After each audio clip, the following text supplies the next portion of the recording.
कुछ तो ऐसा दिखाना चाहिए था कि काफिर थोड़ा अट्रैक्ट हो कि भाई ठीक है, ये इनका इनका यहाँ सब कुछ अच्छा है। हम्म, अगर आप देखो तो पूरी दुनिया में 56-57 मुस्लिम कंट्रीज हैं। हम्म, मेरे ख्याल से 7-8 कंट्रीज को छोड़ के सब फटेहाल कंट्रीज हैं, जिन सब में बुरा हाल है। 6-7 कंट्रीज छोड़ दीजिए, सऊदी अरब, जिन जो पैसे वाले कंट्रीज हैं।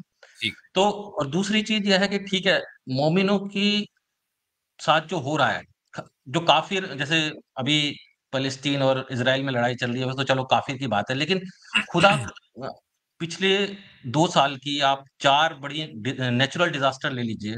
मोरक्को का भूकंप ले लीजिए, टर्की में जो अर्थक्वेक आया, लीबिया में जो बाढ़ आई, अफगानिस्तान में भी अर्थक्वेक आया। चार मेजर नेचुरल डिजास्टर जो थी पिछले 2 साल की, मतलब ये कैसा खुदा है, अपने ही बंदों को निपटाया जा रहा है।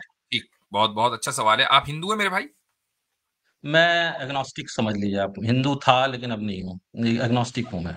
ठीक है, चले अभी चूंकि आप हिंदू थे इसलिए उस पर बात कर लेते हैं कि आपने कहा कि भाई 57 मुल्क हैं, उसमें 7-8 ही सही हैं, बाकी सब फटे पुराने हैं। हम्म, अब आप देखिए कि एक ही मुल्क है जिसको लोग कहना चाहते हैं कि भाई ये हिंदू राष्ट्र है, अभी तक बना नहीं है। तो फटन तो कुछ कम वहां भी नहीं है। तो अगर ये फटन मेयार है तो फिर हिंदुइज्म तो गया। अच्छा, दूसरी बात। रिलीजियस रिलीजियस देखो वो मैं भी अब वही बात सुनेंगे आप भाई, सुन अब आप लीजिए। सुनेंगे वो भाई। भी वो भी हाँ, हम आपकी बात हिंदुस्तान में मैंने बहरहाल ही है वो, सुन मैं लीजिए, आपकी मैंने बात बिल्कुल सबर से सुनी है, बगैर इंटरप्शन के। आप मेरी बात सुनिएगा।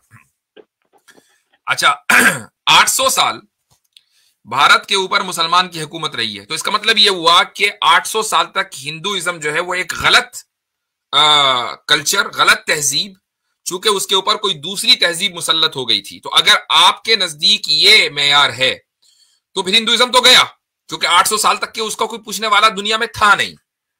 ठीक है, ये उसूल अगर आपका है। ले देकर ऑफिशियली एक हिंदू राष्ट्र था पूरी दुनिया में, नेपाल, उसने भी खत्म कर दिया। तो अब बचा क्या हिंदुओं के पास? आप हो गए एग्नोस्टिक। अब मुझे एक बात बताइए, एग्नोस्टिक की तो कोई कंट्री है ही नहीं, तो आप तो सबसे ज्यादा बुरे हाल में है, फटे हुए। आप ये कहें कि नहीं जी एथिस्ट का नेशन है नॉर्थ कोरिया, तो नॉर्थ कोरिया कौन सा कम फटा हुआ है?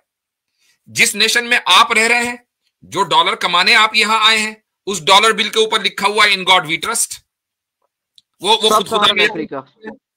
तो अब मुझे बताइए कि क्या आपने उस डॉलर की चमक देखकर उस खुदा पर ईमान आप ले आए? क्यों आप अभी तक एग्नोस्टिक हैं और क्रिश्चियन बनकर आपने खुदा के सामने सर नहीं झुकाया? चर्च में क्यों नहीं जाना शुरू किया? अगर ये मैयार है, क्योंकि यहां तो कोई फटन वटन हमें नजर नहीं आ रही है, अगर ये मैयार है तो।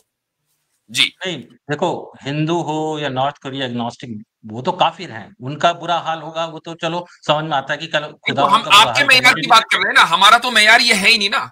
अगर हम ये हाँ, दावा करते कि भाई अगर हम्म, कोई मुसलमान होगा तो मुसलमान होते ही वो एकदम मिलियनर बन जाएगा, इलॉन मस्क उसके यहाँ जो है टॉयलेट साफ करेगा, अगर हमारा ये दावा होता तो चलो भाई ठीक है, मान लेते। हमारा ये दावा ही नहीं है। हमारा दावा यह है कि कुरान करीम में अल्लाह ताला ये फरमाता है कि वलनबलुवन्नकुम बिशैइन मिनल खौफि वल जुइ व नक्सिन मिनल अमवाल। इसका मतलब यह है कि हम तुम्हें हर हाल में आजमाएंगे। और वो आजमाइश किस तरीके से होगी? वो आजमाइश होगी लॉस ऑफ लाइफ के जरिए, और इसी तरीके से लॉस ऑफ प्रॉपर्टी के जरिए, भूख भुखमरी, ये सारी चीजें होंगी तुम्हारे ऊपर। और उसके बाद अल्लाह ताला फरमाता है कि वो बश्शिरिस साबिरीन, के इन हालात में जो लोग सबर करें तो उन सबर करने वालों को तुम ग्लैड टाइडिंग है उनके लिए, नहीं बशारत है उनके लिए। तो हमारा तो ये पैमाना है ही नहीं। अगर ये पैमाना होता तो इस वक्त दुनिया में कोई भी मुसलमान ना होता। जो सख्त हालात मुसलमानों के ऊपर आए हैं, जिस तरीके से सोने को सोना बनने के लिए थोड़ा तपना पड़ता है, इसीलिए एक ईमान को अल्लाह की निगाह में कबूल होने के लिए तपना पड़ता है, यानी थोड़ा झेलना पड़ता है। अगर अगर ये बात है तो 1000 साल तक के मुस्लिम जो सिविलाइजेशन है, इस्लामिक सिविलाइजेशन, वो स्पेन से लेकर मलेशिया तक के फैली हुई थी। तो क्या हम समझे कि उस जमाने में इस्लाम बिल्कुल बरहक था? अगर ये आपका मेयार है तो मैं आपके मेयार पर क्वेश्चन उठा रहा हूं, ये मेयार गलत है। नहीं, मेरा मयार ये है कि कोई भी ट्रू गॉड नहीं है, तो सबके हालात बराबर है, सब बराबर है। किसके साथ क्या हो रहा है उससे कोई मैटर नहीं, रिलीजन मैटर नहीं करता। कोई फटे हाल है, अमीर है, उसका रिलीजन से कोई ताल्लुक नहीं है। ये ये मेरा आपका कहना मेयार, है कि ये आपका मेयार जो भी इसलिए गलत है, ये आपका बहुत हाँ, सब्जेक्टिव मेयार है, ये मुफ्ती सब्जेक्टिव साहब, है। मैं इनसे एक बात पूछना चाहता हूँ। जी, go ahead। तो गोया कि आप ये कह रहे हैं नॉन मोमिन साहब कि जिसका फटा हाल नहीं है, तो गोया कि उसका बिलीफ सही होगा। नहीं, नहीं, नहीं, मेरा मेरा कहने का मतलब ये है नहीं, आपके कहने का कि यही मतलब है ना कि खुदा मुस्लिम हैं, खुदा हिंदू गॉड हैं, नहीं है। ईसाई हैं, क्रिश्चियन हैं, सबके फटे हाल हैं। तो इन सब का खुदा झूठा है क्योंकि ये सब फटे हाल हैं। तो जो सही हाल होगा, जो सही हाल होगा उसका खुदा दुरुस्त होगा। नहीं, नहीं, ये नहीं कहा मैंने, ये नहीं कहा। मेरा तो क्या कह रहे हैं? गलत यही मतलब हुआ इंटरप्रिटेशन ना रह उसका। गया। मान लीजिए, सुन लीजिए, अगर आज सारे मुसलमान अच्छे हाल में होते, 57 के 57 देश, तो क्या आप ये आर्ग्यूमेंट रख रहे होते? भाई देखो, अगर आप ये दावा कर रहे हैं कि खुदा ट्रू गॉड है, राइट? मैं आपसे एक सवाल किया, उसका जवाब दीजिए। अगर आज हाँ, 57 कंट्री सारे के सारे सही होते, क्या आपका हाँ, ये आर्ग्यूमेंट होता? हाँ, बिल्कुल। अगर खुदा अपने बंदों को अपना बंदा मानता है तो उनको हम्म, अच्छे से रखे तो भी, फिर ये राइट? आर्ग्यूमेंट ना होता ना, हाँ, है ना? हाँ, जी, अब हाँ, आसिम भाई बोले, अब इनका यही आर्ग्यूमेंट है जी। जी। तो वही मैं कह रहा हूँ नॉन मोमिन साहब कि जो अच्छे हाल में हैं तो गोया कि उनका बिलीफ सही है, तभी तो वो अच्छे हाल में ना। आपका यही कहना है कि ये लोग फटे हाल हैं तो इनका बिलीफ सही नहीं हो सकता क्योंकि ये फटे हाल है। अगर इनका बिलीफ सही होता है, इनका खुदा सही होता तो ये फटे हाल नहीं होते। तो गोया कि दुनिया में जो लोग सही हाल है तो उनका खुदा दुरुस्त है, उनका बिलीफ दुरुस्त है, जी, क्योंकि वो तो फटे नहीं, हाल नहीं, नहीं है ना। तो देखो, वो देखो, तो फिर उनका सही है ना। बिल्कुल नहीं, उनका नहीं, नहीं, सही है। देखो, इनके देखो, इनके मेरा मेरा पैमाने, मेरा इनका जो मैं पैमाना है वो यही है। अब हम आगे की बात करें जी। आसिम भाई कैरी ऑन। तो भाई एलन मस्क तो दुनिया का सबसे अमीर आदमी है, जेफ बेजोस दुनिया का सबसे अमीर आदमी है, जकरबर्ग जो है वो भी रिचेस्ट पर्सन है, बहुत बढ़िया से रहता है। कितने बिलियंस एंड बिलियन इन्वेस्टमेंट है, कितने प्रोजेक्ट चल रहे हैं। तो गोया कि इन सब के बिलीफ सही होंगे आपके, आपका जो मेयार है उसके हिसाब से। नहीं, नहीं, नहीं, वो मैं आर्गुमेंट नहीं है मैं मेरा। मैं मेरा इससे आर्गुमेंट आगे वो नहीं बढ़कर है। एक बात कहना चाहूंगा नॉन मोमिन साहब। इस वक्त हाँ, दुनिया में एक कंसेंसस है लोगों के दरमियान कि जो सबसे अच्छे हाल में है ना, और जो मजबूती के साथ है, वो यहूदी है। ठीक? तो अगर अच्छे हाल होना किसी के बरहक होने की दलील है, तो क्या आपके एतबार से यहूदी एक बिल्कुल ठीक रिलीजन है? मेरे लिए तो सारे सारे रिलीजन झूठ है। तो फिर आप ये कहिए कि आपका ये पैमाना ही गलत है। जिस तरह आप सारे रिलीजन्स को गलत कह रहे हैं, तो अपने पैमाने को भी गलत कहिए। नहीं, वो पैसे से नहीं तोल रहा हूँ उनको। ये नहीं कह रहा हूँ कि जो ये ज्यादा अमीर जरा होगा सा वो उसका रिलीजन सच्चा होगा।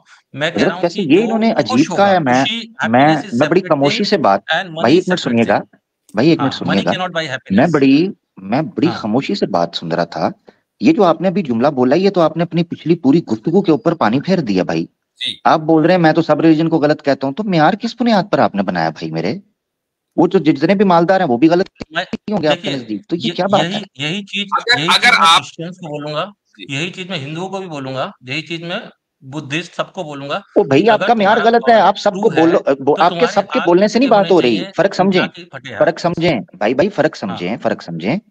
आपके एक पागल, मैं आपको नहीं बोल रहा, ठीक है, चले कोई अच्छी मिसाल ताकि आपको बुरा ना लगे। एक बंदा जो गलत बात कर रहा है, वो चाहे सबके साथ गलत बात करे, बात तो गलत गलत रहेगी।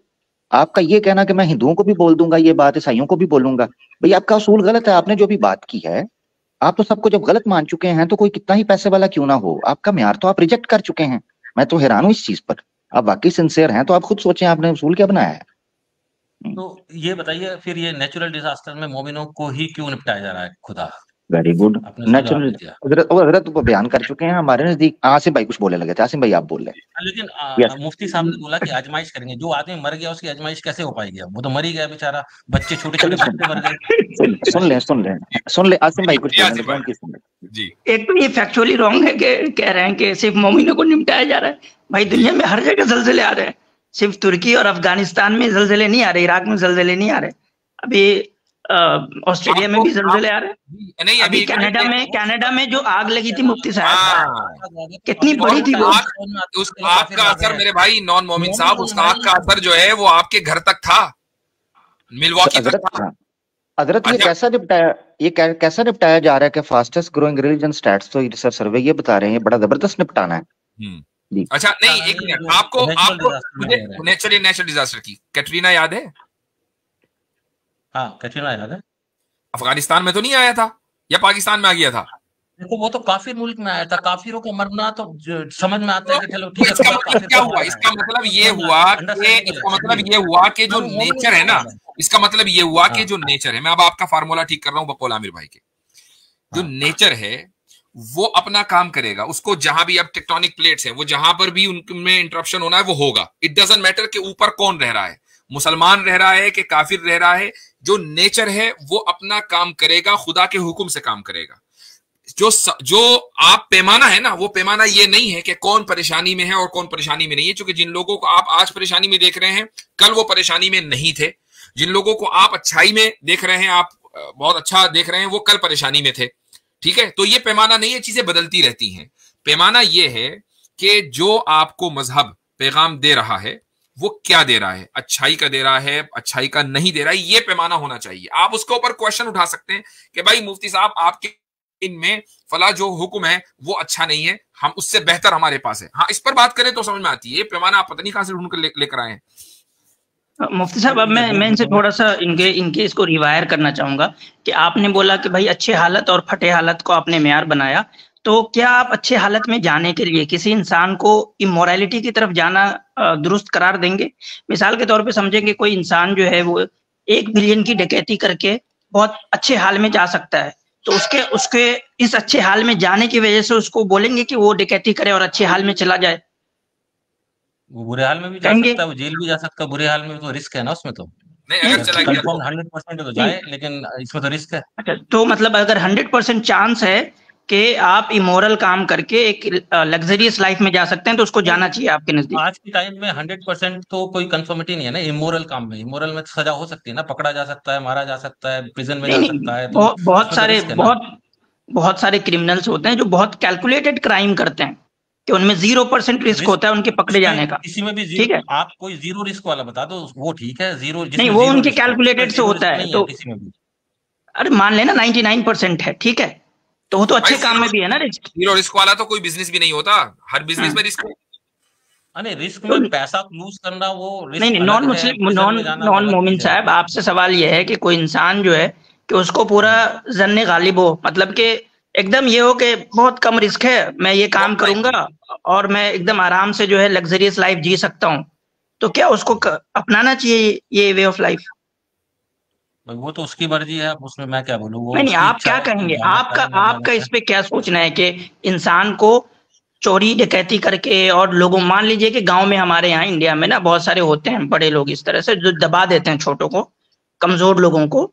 अब जाए मुखिया लोग कितना चीटिंग कर रहे हैं, सरपंच लोग कितना चीटिंग कर रहे हैं, बड़े बड़े स्कूल्स में कुछ नहीं हो रहा है। क्या आप इसको कहते हैं कि वो अपनी लग्जरियस लाइफ के लिए ठीक है, जो प्रधानमंत्री आवास योजना है वो हड़प कर जाओ भाई, और जो है तुम करोड़पति बन जाओ, कोई दिक्कत नहीं है? Will you support that kind of thinking? नहीं, क्यों? वो तो भाई लग्जरियस लाइफ की तरफ जा रहा है ना, तो आप उसको कैसे गलत कह रहे हैं? आपके नजदीक तो मेयार यही है कि इंसान वो अच्छा है जो लग्जरियस लाइफ में है। नहीं, मैंने ये नहीं कहा अच्छा है। मेरा पॉइंट ये है कि खुदा को अपने मोमिनों को अच्छे से तो रखना चाहिए, बस ये पॉइंट है। जो अच्छे से जी रहा है वो ये आपने वो सही है निकाला। यही तो सवाल है हमारा, क्या खुदा ने ऐसा कहा? नहीं कहा। खुदा तो कह रहा है कि मैं इम्तिहान लूंगा तुम्हारा। अगर खुदा कहता तब भी बात नहीं। ये उसूल कहां से निकाला आपने? ये उसूल आपने कहां से निकाला? देखें, अगर ऐसा होता ना कि मुसलमान हमेशा से सुपीरियर रहते, क्यों भाई? वो तो मुसलमान है, और जो भी काफिर है वो इस्लाम कबूल करते ही एकदम सुपीरियर बन जाता, हर एतबार से लग्जरी बन जाता। मुझे बताइए कि क्या आप आज एग्नोस्टिक रहते? आप भी इधर ही आ चुके होते भाई। क्योंकि अगर आप डॉलर के चक्कर में इंडिया छोड़कर मिल्वॉकी बैठे हैं, अपने रिश्तेदारों को छोड़कर, अपना मुल्क छोड़कर, जिसको आप क्या कहना चाहिए अपनी माता मानते हैं, उस सरजमीन को छोड़कर आप यहां बैठे हैं अमेरिका में, क्यों? पैसे की वजह से। क्यों? लग्जरी लाइफ की वजह से, लाइफ स्टाइल की वजह से। तो अगर ऑब्जेक्टिवली तमाम मुसलमानों का इसलिए कि वो मुसलमान हैं लाइफ स्टाइल बेस्ट होता, बेस्ट ऑफ द बेस्ट होता पूरी दुनिया में, तो आज आप भी मुसलमान होते। लिहाजा कोई भी दुनिया के अंदर काफिर ना होता, सारी दुनिया के अंदर सारे मुसलमान होते, और इसी को कहा जाता है यूटोपिया, और यूटोपिया पॉसिबल नहीं है जी।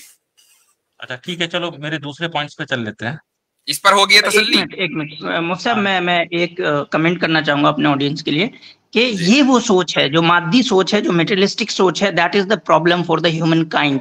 ये पूरी इंसानियत के लिए मेटेरियलिस्टिक, ये आपके लिए भी नॉन मोमिन भाई, ये वो सोच है जो इंसान को गलत और सही के बीच की हर दीवार को खत्म कर देता है, और फिर इंसान लग्जरियस लाइफ जीने के लिए कुछ से कुछ करता है। कोई नीरव मोदी बन जाता है तो कोई कुछ बन जाता है।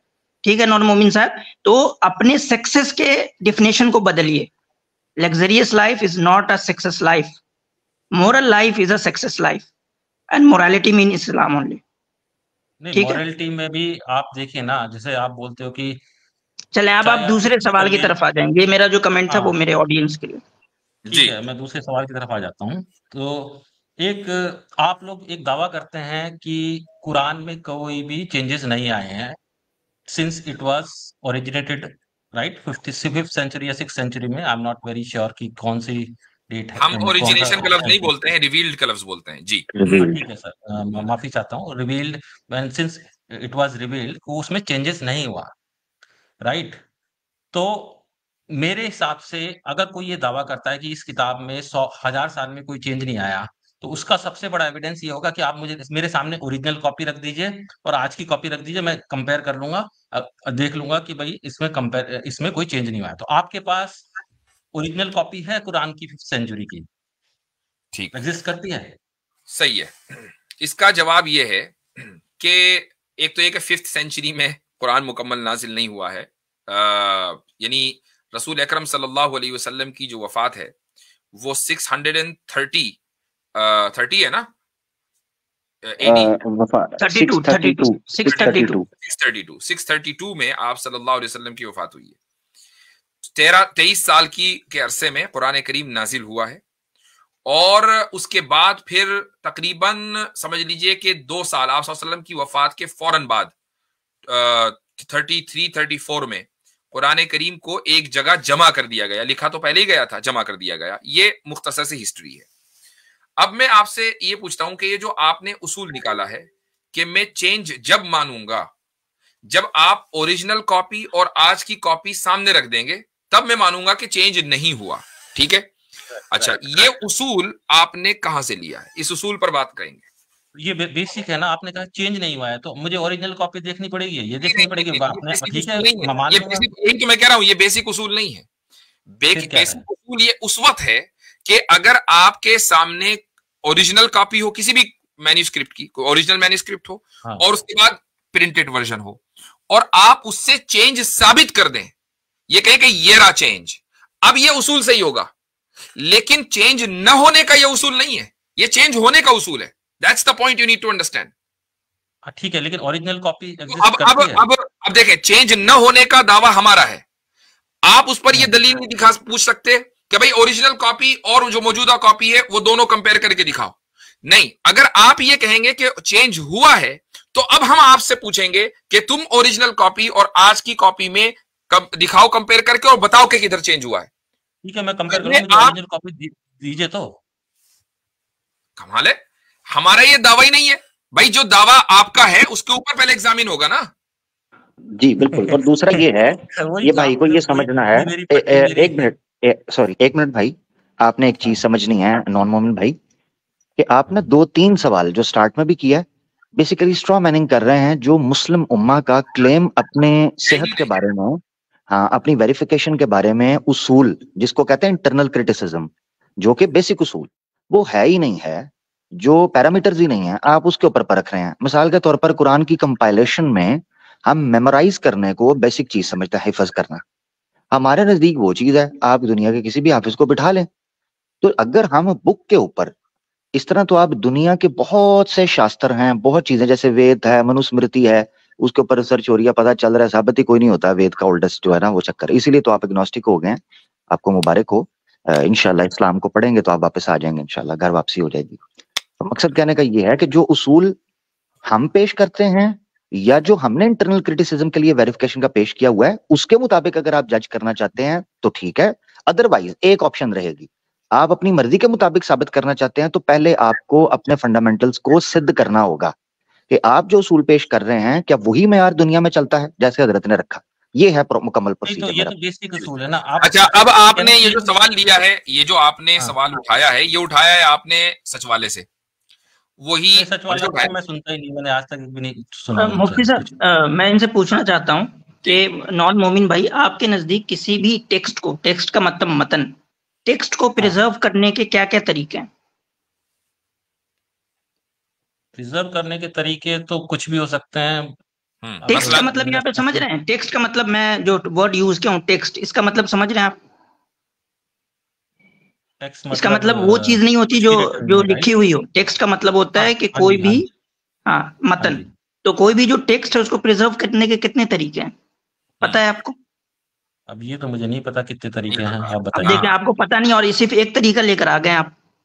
तरीके से, तरीका यहाँ पे क्या मैटर करता है? आपने कहा कि भाई अरे भाई इट डज, ये मैटर करता है। जब आपने, सुनिए सुन लीजिए, आप अगर तरीके नहीं जानते, मान लीजिए 10 तरीके 10 नहीं जानते, एक तरीका आपको पता है और आप उसको लेकर आ गए कि इस तरीके से साबित करो, वो 9 तरीकों से भी तो साबित हो सकता है ना, अगर 10 तरीके हैं उसके। आप बताइए आपका कौन सा तरीका है, आपका कौन सा पैरामीटर है कि आप बोल रहे हैं कि ये चेंज नहीं हुआ है? आपका कौन सा पैरामीटर है? जी आसिम भाई। तो अभी आमिर भाई ने कहा, नूर मोमिन भाई, कि एक तरीका तो ये है कि आप लिख के किसी चीज को प्रिजर्व करते हैं, जो कि एंशिएंट हिस्ट्री के अंदर that was not the good method to write down something to preserve, क्योंकि उसमें बहुत सारी दिक्कतें आएंगी और डिटेल में मैं अभी नहीं जा सकता। तो एंशिएंट टाइम्स के लिए और मेडिवल टाइम्स के भी एक बड़े पीरियड के लिए सबसे बेहतर तरीका चीजों को प्रिजर्व करने का ये था कि उसको मासेस जो है ना याद करे, उसको एक दो इंडिविजुअल नहीं, मासेस जो है उसको याद करे। वो सबसे बेहतर तरीका है किसी भी चीज को प्रिजर्व करने का। आसिम भाई, इनकी जुबान में श्रुति, जैसे श्रुति है ना, श्रुति, वेदास को आप श्रुति मानते हैं, तो श्रुति किसे कहते हैं? आमिर भाई, मसला ये है कि मैं ये वर्ड इसलिए यूज नहीं कर रहा हूँ कि वेदा में जो है वो सिर्फ सिंगल पर्सन या मासेस के अंदर जो है वो यानी कि मेमोराइजेशन नहीं है। That is the problematic part. जबरदस्त। मैंने इनको नहीं, बिल्कुल आपने ठीक है, बड़ा इंपॉर्टेंट पॉइंट है मेरे ख्याल से ये टेक्निकल बहस के अंदर जो आसिम भाई ने रखा है।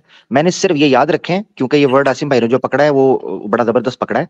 मैं सिर्फ इनको समझाने के लिए कह रहा हूं कि जैसे श्रुतिज के बारे में ये क्लेम किया जाता है, मगर आसिम भाई ने जो बात की कि मैसेज को प्रिजर्व करने के लिए ऑब्वियसली मैसेज चाहिए होते हैं। जी अपना नॉन मोमेंट भाई। ठीक है, तो मैं तीसरे सवाल की तरफ चलता हूँ। ये क्लियर हो गया? हाँ, ये क्लियर हो गया जी। देखिए अब हम 2 मिनट बात करेंगे मजीद, चूंकि और भी कॉलर लेने हैं ना। हाँ बिल्कुल, छोटा सवाल है। देखिए, अगर मान लीजिए मैं सच्चा गॉड हूँ, I am a true God, let's see. नहीं मान सकते ना मेरे भाई। हाँ, वो ट्रू गॉड है तो सबका ही है। आपको कैसे मान ले ट्रू गॉड? नहीं, मैं भाई हम श्री राम को हम श्री राम हमारे लिए बहुत रिस्पेक्टेड है। हम श्री राम या श्री कृष्णा जी को नहीं मानते मेरा भाई, हम आपको भी नहीं मान सकते, सॉरी। ठीक है, और मिसाल दे, खुदा को ले लिए। खुदा, लेट्स से एज्यूम कि खुदा is a true God, right? तो वो सबका है। अगर ट्रू गॉड है तो सबका ही होगा ना, खाली मोमिनों का तो नहीं होगा, राइट? उसकी क्रिएचर और लोग भी हैं, राइट? आप एग्री करते हैं? हाँ बोले आगे बोले। अब मान लो अब उसको एक उसको मैसेज देना है। मैसेज भी सबको ही देना होगा, ऐसा तो नहीं कि उसको एक सेट ऑफ इंडिविजुअल्स को मैसेज देना है। मैसेज भी अगर पास करना है, सबको पास करना है। तो एक ऐसा खुदा, why did he choose, I'm not sure he or she, जो भी, why would he choose a language which is not spoken by 99.5% of the planet population, and during that time when there was no communication method, proper communication method, एक message को दूसरी जगह पास करने में कितना effort लगता था उस टाइम पे, क्योंकि कम्युनिकेशन चैनल नहीं थे, फोन नहीं थे, इंटरनेट नहीं था, ये सब चीजें नहीं थी। तो किसको मैसेज मिलेगा? ठीक है, आप कोई लैंग्वेज प्रपोज करें कि इस लैंग्वेज में होना चाहिए। सारी लैंग्वेज में कर देते, उनके लिए क्या मुश्किल था? खुदा के लिए क्या मुश्किल है कि सारी जितने भी लैंग्वेज है सब में कुरान डाल दिया है। चलिए सही है। अब चूंकि सारी लैंग्वेज में नहीं आया, एक लैंग्वेज में आया, कम्युनिकेशन गैप आ गया, कम्युनिकेशन प्रॉब्लम आ गई, तो उससे ये साबित हुआ। अच्छा, उससे आप ये समझ रहे हैं, उससे आप होल्ड ऑन, उससे आप ये समझ रहे हैं कि जिन लोगों तक पैगाम नहीं पहुंचा, खुदा की बात नहीं पहुंची, वो तो लॉस में रहे, ये समझ रहे हैं ना आप? नहीं, लॉस आप समझ लीजिए। अगर उसको या तो his objective was not to give message only to Arabic people. नहीं, एक मिनट, इस पर बात करें। जिन तक मैसेज नहीं पहुंचा, किसी भी वजह से मैसेज नहीं पहुंचा, वो लॉस में है या नहीं? अभी लॉस में हो भी सकते हैं, नहीं भी, ये कहा नहीं जा सकता। ट्रू गॉड है, आपने हम पर सवाल उठाया है, तो हम क्या बिलीव करते हैं, वो लॉस में है या नहीं है? चलो मान लिया लॉस में है। नहीं मानते ना, हम तो मानते ही नहीं कि वो लॉस में है। तो यही तो बात है सारी, कि जिन तक पैगाम नहीं पहुंचा वो लॉस में है ही नहीं, वो बगैर कुछ किए जन्नत में जा रहे हैं। तो सवाल हो उनसे होना है कि जिन तक पैगाम पहुंच गया। अब आप बताएं, आपको मालूम है कि इस्लाम में पहला कलीमा क्या है? उर्दू में बता दें, हिंदी में बता दें, मालूम है? नहीं, मेरे को नहीं पता। अभी बताता हूं कि अल्लाह के सिवा कोई इबादत के लायक नहीं है, वर्दी ऑफ वर्शिप नहीं है, और मोहम्मद सल्लल्लाहु अलैहि वसल्लम अल्लाह के रसूल है। अब ये पैगाम आप तक पहुंच गया नहीं? लेकिन इस पैगाम से पहुंच मैं गया कैसे नहीं? जज करूंगा? सुन लीजिए, एक बात है, एक मिनट रुक जाइए, एक मिनट रुक जाइए। पैगाम पहुंच गया? हाँ, ठीक। अब अगर आपने मान लीजिए बिल्कुल न्यूट्रल होकर, ठीक है, बगैर किसी प्रेजुडिस के, बगैर किसी जो प्रीवियस फैनेटिसिज्म दिमाग में घुसी रहती है गुज़िश्ता चंद सालों से, आई एम सॉरी टू से, लेकिन ऐसा हो रहा है, बगैर किसी प्रेजुडिस के आपने अगर इस एक कलीमे के ऊपर गौर किया कि खुदा, क्या खुदा हो सकता है या नहीं हो सकता, पहले इस पर गौर करें। उसके बाद गौर करें कि अगर खुदा हो सकता है तो क्या वो एक होगा या एक से ज्यादा हो सकते हैं, इस पर गौर करें। उसके बाद आप इस पर गौर करें कि अगर खुदा एक है तो उसकी कोई ना कोई क्वालिटीज भी होंगी, और इस पर गौर करने के बाद आप फिर आएंगे रिसालत के ऊपर के फिर खुदा ने अपने पैसेंजर्स और अपने एम्बेसडर्स भी इस कायनात के अंदर हिदायत के लिए भेजे होंगे। ये सब मालूम होने के बाद भी अगर आप इंकार करते हैं और न्यूट्रल होकर आपने नहीं सोचा, आपने प्रेजुडिस की वजह से इंकार किया, तो भाई फिर इसका मतलब ये है कि आप लॉस में हैं। लेकिन अगर मान लीजिए आप तक ये, होल्ड ऑन, अगर आप तक ये पैगाम कभी ना पहुंचा होता, लैंग्वेज बैरियर की वजह से, कम्युनिकेशन गैप की वजह से, फॉर वट एवर रीजन, तो फिर आपसे कोई सवाल होना ही नहीं था, बात ही खत्म हो गई। तो फिर आप लॉस में ही नहीं। प्रॉब्लम ये है कि ये नहीं है कि पैगाम पहुंचा ही नहीं है, यही प्रॉब्लम है भाई। आपने यही कहा कि ऐसी लैंग्वेज का इंतखाब किया गया कि जो लैंग्वेज ज्यादा लोग नहीं बोलते हैं, लिहाजा दूसरे लोगों तक बात नहीं पहुंची। भाई बात ना पहुंचने से उनका नुकसान यही तो था ना कि वो जहन्नम में जलते, अल्लाह जला ही नहीं ना उनको जहन्नम में। नहीं, बात वो भी नहीं है, पैगाम वही बात है, समझ ही नहीं आया, पैगाम समझ ही नहीं आया उनको। लोग पढ़े लिखे ही नहीं है, अच्छा, नहीं, मैं यहाँ अर्ज करना चाहता हूँ, एजुकेशन का नॉन मोमिन भाई, एजुकेशन है वो अभी आई है 100 नहीं साल नहीं, में। बिल्कुल इससे पहले बिल्कुल लोग बिल्कुल पढ़े लिखे बिल्कुल नहीं सही थे। कह रहे हैं नॉन मोमिन भाई। असल में मसला ये हुआ था अपना नाम कि पढ़ना पहले नहीं आता, वो किताब कैसे जी पढ़ेंगे जी बताइए? जी जी जी जी, ऐसे ही नॉन मोमिन भाई, असल में कहा जाता है कि पहले भी ट्राई किया था संस्कृत में, मगर लोगों ने कम बखत पढ़ी कोई नहीं, और ओल्डेस्ट होने की बावजूद श्रिंक होकर चंद करोड़ लोग रह गए हैं पूरी दुनिया के अंदर, और वो भी उनमें से भी चंद इग्नोस्टिक होते जा रहे हैं, उनमें से जैसे आप एक हैं।